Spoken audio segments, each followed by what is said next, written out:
It's Nathan here from B.Invested.com.au, and today I'm here to talk to you about tenants and properties that, the sort of areas that you can invest in and the different risks, and debunk some common myths that people have about, buying properties in riskier areas and potentially having the tenants, rent the property or whatnot.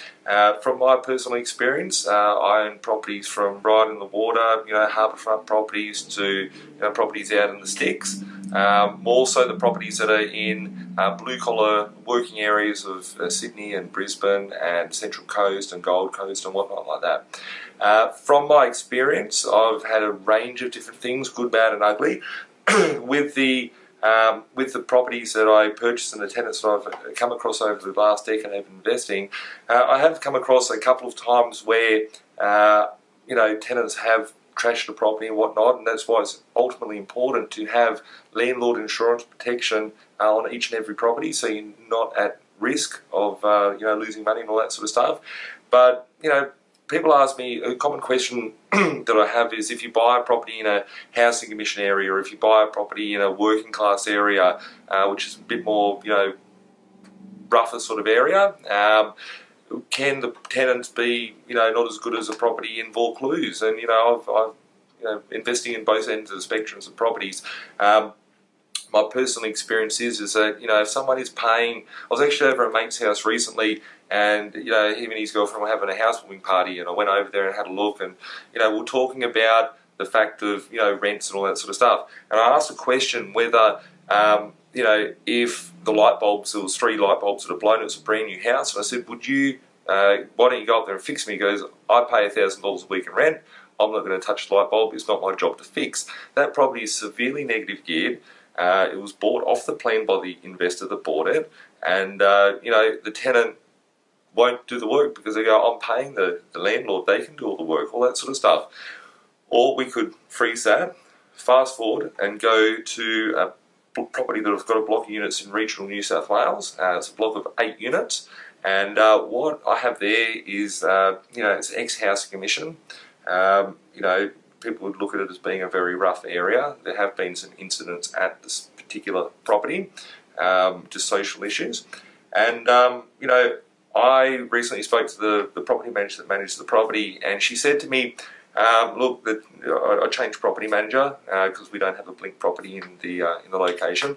And I asked the property manager, what should we do with the property? And she goes, your properties are severely under rented, which I thought, yes, that's what I thought as well. And she also said that the tenants there are fantastic, and she's never seen a greater set of tenants.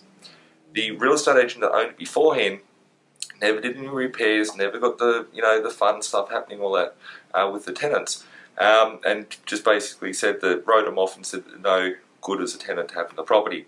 The agent that took over the property increased the rent from $110 per week rent on each property to $150, so it's about a 50% increase in rent from day one, times 8 properties.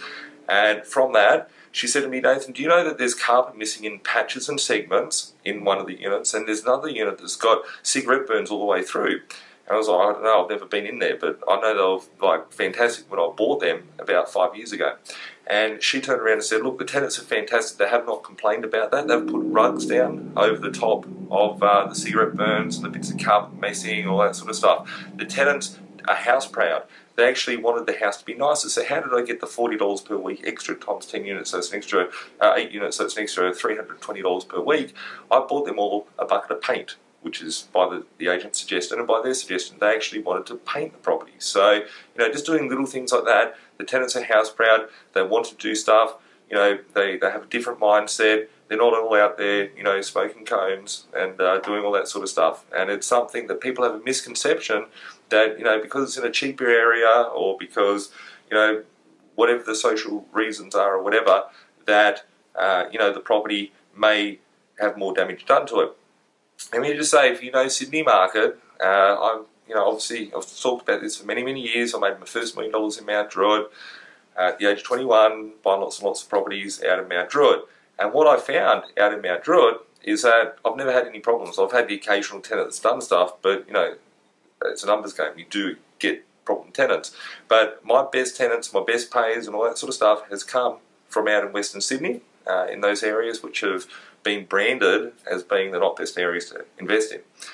So that's just my thought, and process and feedback on properties which may be deemed as being a riskier area. Hope that helps. I hope you've got some insight, and hopefully you will look at tenants and properties in a different way in those areas. Catch up soon. Have a great day.